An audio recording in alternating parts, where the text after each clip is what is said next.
Dinamika gerak lurus. Nah, pada dinamika gerak ini adalah cabang ilmu fisika yang mempelajari tentang gaya dan torsi serta efeknya pada gerak. Nah, jadi beda dengan kinematika kemarin ya. Kalau kinematika itu tanpa memperhitungkan penyebab gerak benda. Kalau ini kita mengetahui apa penyebab benda bergerak. Hukum-hukum Newton tentang gerak. Nah, yang pertama adalah hukum pertama Newton atau yang lebih dikenal dengan inersia atau kelembaman. Yang kedua, hukum kedua Newton. Ini membahas tentang percepatan.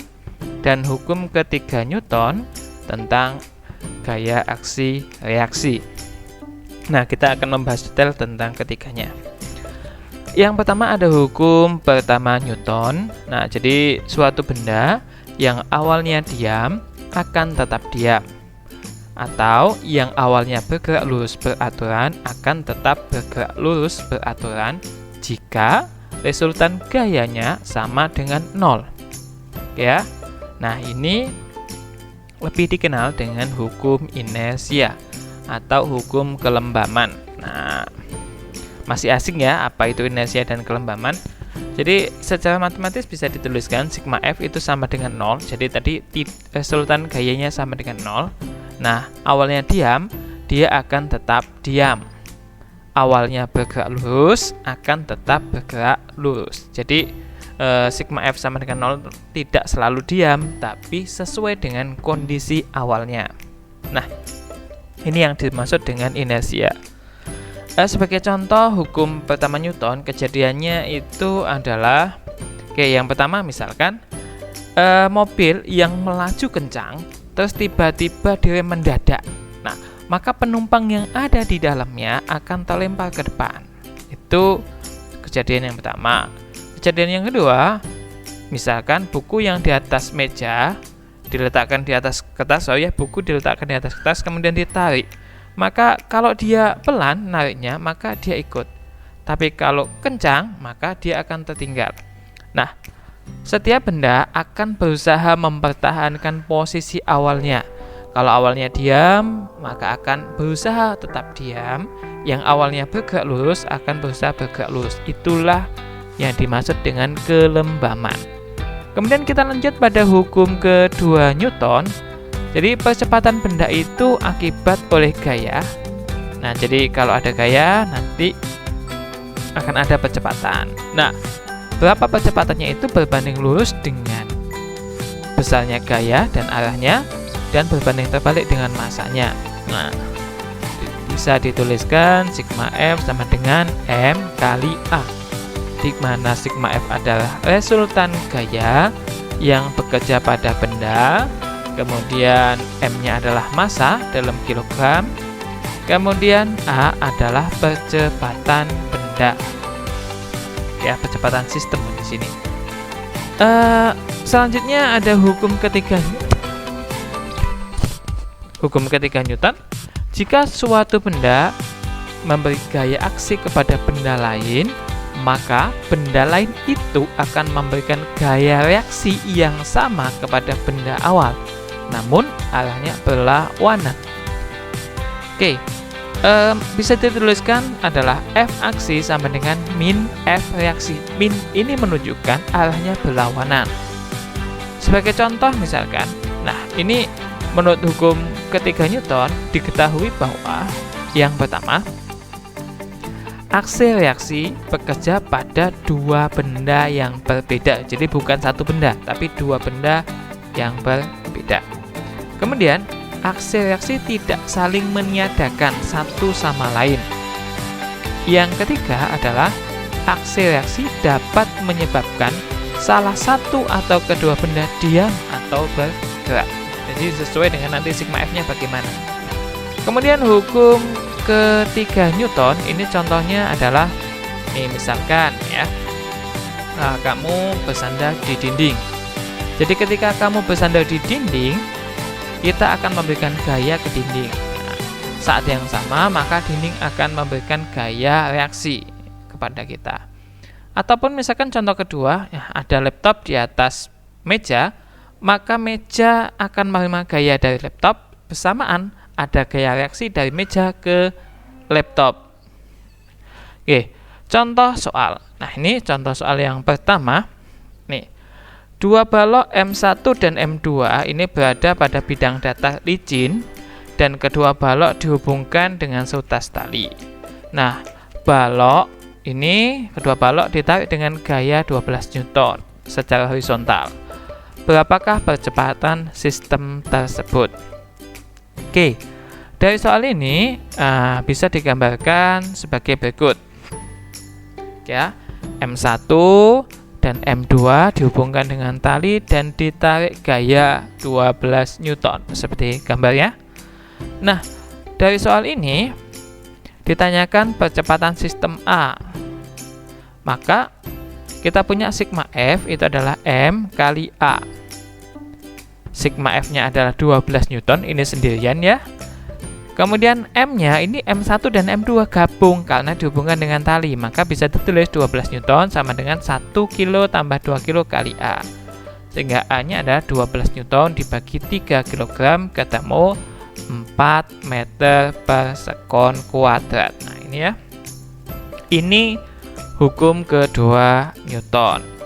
Nah, selanjutnya ini ada macam-macam gaya yang akan berpengaruh pada dinamika. Yang pertama ada gaya berat. Gaya berat itu adalah gaya yang dialami benda karena gravitasi bumi. Karena gravitasi ya, kalau di bumi ya gravitasi bumi ya. Arahnya ke bawah, bisa dilihat W-nya ke bawah dari pusat massa. Nah, dapat dirumuskan, ini W itu adalah massa kali percepatan gravitasi. Lagi-lagi ya, W adalah M kali G, W-nya adalah gaya berat, M-nya adalah massa benda, G-nya adalah percepatan gravitasi. Oke, biasanya 9,8 meter per sekon kuadrat atau biasanya kadang 10 kalau untuk mempermudah perhitungan. Kemudian yang kedua ada gaya normal. Gaya normal itu adalah gaya akibat kontak dengan benda.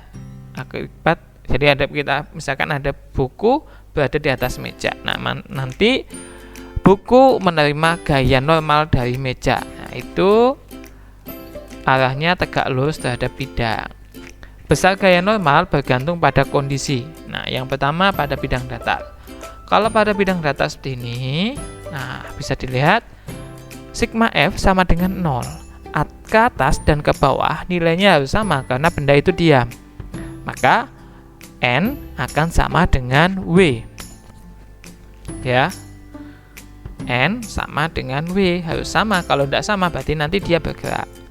Kemudian yang kedua pada bidang miring. Nah, coba perhatikan gambar berikut. Nah, ada gaya W yang ke bawah, kemudian kita proyeksikan ke samping ada W sin theta, dan yang ke bawah berlawanan dengan N adalah W cos theta. Sama seperti tadi, sigma F sama dengan 0, maka N itu berlawanan dengan W cos theta. Maka N-nya sama dengan W cos theta. Selanjutnya pada bidang datar dengan gaya luar F. Berarti di bidang datar cuma diberikan gaya. Misalkan ini ditarik ke atas cuma membentuk sudut theta. Sigma F sama dengan 0, maka N plus F sin theta yang ke atas ya, itu sama dengan W. Nah, maka N-nya adalah W min F sin theta. Kalau dia ditekan ke bawah, kebalikannya yang atas, maka N-nya adalah W plus F sin theta. Ya, ini sebenarnya masih banyak lagi nanti contoh-contoh pada gaya normal. Kondisinya cuma sementara 3 saja dulu. Kemudian gaya luar F adalah gaya yang diberikan dari pengaruh luar, misalkan gaya dorong, gaya tarik, ataupun gaya yang lain. Yang keempat ada gaya kontak. Jadi ini mirip seperti gaya normal tadi, adalah gaya yang terjadi antara dua benda yang saling bersentuhan. Ini disebut dengan gaya kontak. Nah, selanjutnya yang kelima ada tegangan tali. Nah, tegangan tali ini berarti hubungan dengan tali, seberapa tegang tali itu ketika dia menerima gaya. Jadi adalah gaya yang timbul pada tali. Nah, ini ya. Arahnya menjauhi benda. Oke. Dalam menghitung tegangan tali, rumus utamanya adalah kita punya misalkan tadi ada gaya berat, maka T sama dengan M kali G plus M kali A. Cuma ini nanti bergantung kondisi. Bisa G-nya yang tidak masuk atau A-nya yang tidak masuk. Bisa plus, bisa minus bergantung kondisi. Contoh soal ini. Sebuah benda bermasa 10 kg tergantung pada seutas tali dan tali tersebut ditarik ke atas dengan percepatan 1 meter per sekon kuadrat. Jika percepatan gravitasinya 10, berapa tegangan talinya ya? Nah, kita bisa menggambarkan sebagai berikut. Nah, ini benda tergantung punya W dan tegangan tali ke atas. Kemudian A-nya ke atas 1 meter per sekon kuadrat. Nah, sesuai dengan hukum kedua Newton, bahwa sigma F sama dengan M kali A. Sigma F-nya adalah, karena bendanya ke atas, maka T-nya positif, W-nya yang negatif, adalah M kali A. Dimasukkan saja, W-nya adalah massa kali gravitasi, ketemu 98, T-98 sama dengan 10. Jadi T-nya adalah 108 Newton. Jadi tegangan tali tersebut adalah 108 Newton. Nah, nanti misalkan tadi ini kan percepatannya ke atas. Tapi kalau misalkan benda ini dijaga percepatannya ke bawah, maka nanti tegangan talinya bukan T min W ya. Nah, nanti bukan plus tapi minus. Berarti tegangan talinya lebih kecil daripada berat benda. Seperti itu nanti bisa dilanjut pada pertemuan selanjutnya. Gaya gesek dibedakan menjadi dua, yaitu gaya gesek statis dan gaya gesek kinetis. Nah, apa gaya gesek statis dan kinetis? Yang pertama, gaya gesek statis. Nah, gaya gesek statis ini terjadi pada benda yang diam. Jadi benda yang diam, dia mengalami gaya gesek statis. Jadi misalkan meja didorong tapi belum bergerak, itu gaya gesek statis. Nah, berapa besarnya? Besarnya bergantung pada kondisi. Nah, secara besar gaya gesek statis maksimum dirumuskan Fs max adalah μs dikali N, di mana Fs max adalah gaya gesek statis maksimum, μs-nya adalah koefisien gesek statis, dan N adalah gaya normal. Oke ya, Fs max adalah μs dikali N. Yang kedua ada gaya gesek kinetis atau Fk. Nah, gaya gesek ini bekerja pada benda yang sudah bergerak. Jadi benda yang bergerak bukan gaya gesek statis, tapi gaya gesek kinetis. Besar gaya gesek kinetis dirumuskan Fk sama dengan μk dikali N, di mana Fk-nya adalah gaya gesek kinetis, kemudian μk-nya adalah koefisien gesek, ya, μk-nya adalah koefisien gesek, dan N-nya adalah gaya normal. Oke ya, Fk adalah μk dikali N. Oke, mirip sekali dengan tadi. Perhatikan misalkan ini ada sebuah benda yang ditarik dengan gaya F, maka akan ada gaya gesek yang melawannya, yaitu F kecil. Nah, ini sebuah benda yang dilakukan gaya luar F, ada 3 kemungkinan gaya gesek yang bekerja pada benda itu. Yang pertama, ketika gaya gesek statis maksimum lebih besar daripada gaya luarnya, maka benda tetap diam. Nah, besar gaya gesek F kecil sama dengan gaya tariknya tadi. Yang kedua, jika Fs max sama dengan F, maka benda tepat akan bergerak. Nah, besar gaya geseknya juga sama dengan F. Yang ketiga, jika Fs max-nya lebih kecil daripada gaya tariknya atau gaya dorongnya, maka benda bergerak, maka ini Fk-nya adalah mu k kali N. Sebagai contoh, nah ini sebagai contoh, sebuah balok masanya 3 kg terletak di atas bidang datar dengan mu s 0,4, mu k 0,2. Dengan G-nya adalah 10 meter per sekon kuadrat. Hitunglah A, gaya gesek ketika didorong dengan gaya 3 Newton, yang B, gaya gesek ketika didorong dengan 15 Newton, dan percepatannya.